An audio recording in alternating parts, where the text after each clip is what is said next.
안녕하세요. 모든 꿀팁을 공유하는 여러분의 랜선 코치 스마트 서포터 별쌤입니다. 유현님이 계획을 세우는 거에 비해서 성취율이 높지 않은데 어떻게 해야 될지 학원 숙제 때문에 개인 공부를 거의 못하고 있다고 질문을 해주셨어요. 과 성취에 대해서 계획을 세우는 나의 방법을 점검해 보실 필요도 있어요. 혹시 내가 실제로 물리적으로 할 수 있는 양에 비해서 계획을 너무 많이 세웠다든지 그러면 아무리 공부를 잘하고 열심히 하는 사람이더라도 그 계획을 다 성취를 할 수는 없는 거거든요.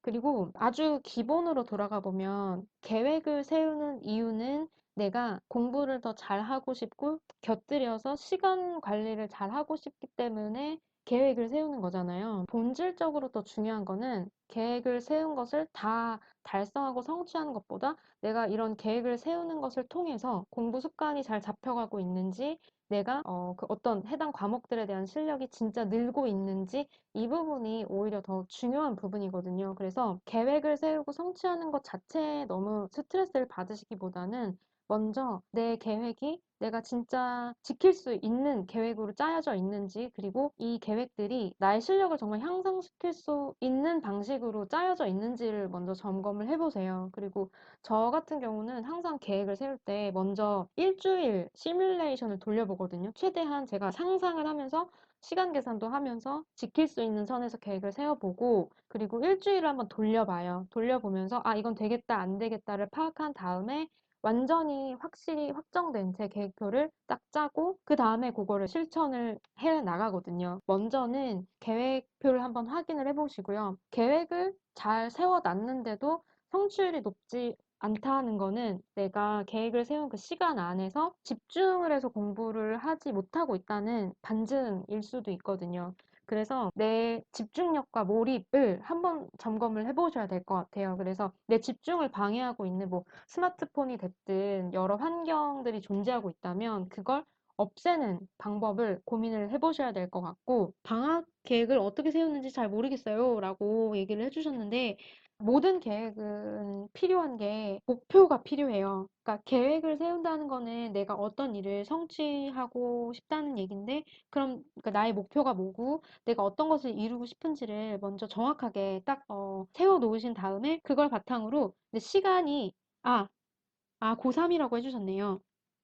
고3이시라면은 일단은 제가 추천드리고 싶은 거는 이 라이브 끝나고 영상 두 개를 보실 걸 추천을 드려요. 뭐냐면은 모의고사에 관련된 영상이 하나가 있고, 제가 방학 공부 루틴 해놓은 영상이 있는데 그 두 개를 보시면은 방학 계획에 대해서 조금 더 감이 오실 거예요. 고등학생이시니까 거기에 맞춰서 방학 계획 이야기를 해드리면은 내가 이번 방학 때 내 실력을 과목별로 어느 정도 향상시키고 싶으신지를 먼저 다 써보세요. 써보신 다음에 이제 거기에 맞춰서 계획을 짜셔야 될 텐데, 제가 방학 때, 고등학교 때 특히 공부를 했던 방법은 그 수능 시간에 맞춰서 공부를 했었거든요.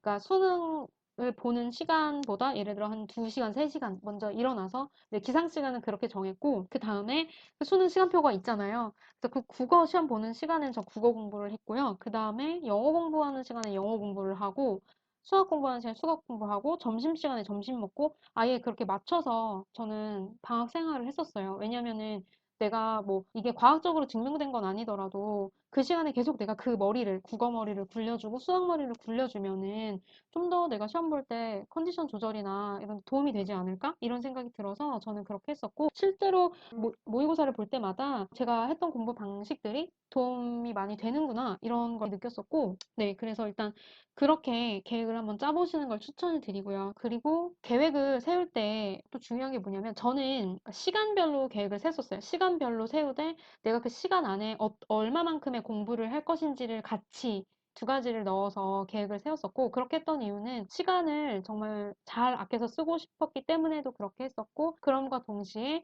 내가 목표한 바를 좀 뚜렷하게 해서 그 목표들을 이뤄가기 위해서 시간과 해야 되는 양을 동시에 넣고 계획표를 세웠었고, 또 계획표를 세우실 때 제가 지난번 라이브 영상에서도 이야기를 해드렸는데 한번 일주일 시뮬레이션을 돌려보세요. 그래서 내가 이게 현실적으로 잘 맞는 계획표였구나, 아니면 이거는 내가 도저히 물리적으로 불가능한 계획이었구나, 이런 것들이 좀 잡히면은 수정하셔서 거기에 맞춰가지고 진짜 현실을 기반으로 한 내 계획을 다시 이제 또 실천해 나가시면 되거든요. 그래서 계획을 세우실 때 일단은 첫 번째는 목표를 분명히 하시는 걸 추천해 드리고, 고3이시라고 하셨으니까 수능 시간표에 맞춰서 공부를 하시면 도움이 될 거라는 이야기를 해 드리고 싶고요. 그리고 세 번째는 시간과 공부량을 같이 넣어서 계획을 세워보시고, 또 네 번째는 일주일 한번 시뮬레이션 돌려보시고 수정하셔가지고 내 계획표를 완전히 픽스를 해서 그걸 한번 실천해보세요. 이 방법을 추천드리고 싶습니다. 또 한 가지는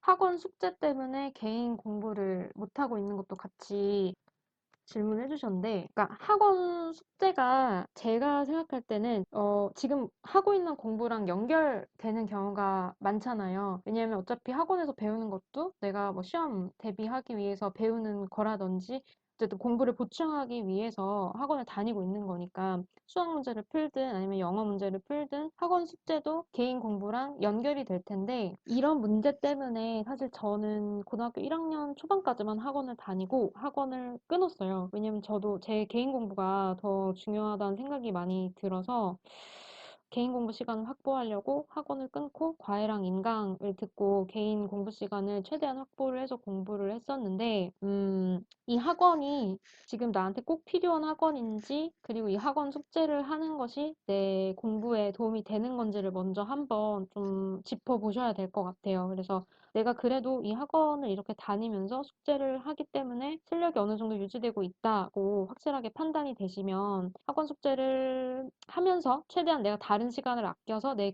개인 공부 시간을 확보를 하셔야 될 거고, 근데 이게 학원 숙제가 그냥 단지 너무 숙제로만 느껴지고 실질적인 내 실력이 향상되고 있다는 걸 잘 느끼시지 못하겠다면 학원을 계속 다닐지를 고민해 보셔야 될 것 같아요. 아니면은 학원 말고 인강이나 뭐 과외로 변경을 한다든지 그런 고민을 먼저 좀 해보셔야 될 것 같아요. 근데 개인 공부 시간은 진짜 중요해요. 근데 학원 숙제를 하는 것도 때에 따라서는 개인 공부 시간으로 또 여겨질 수 있다고 생각을 하거든요.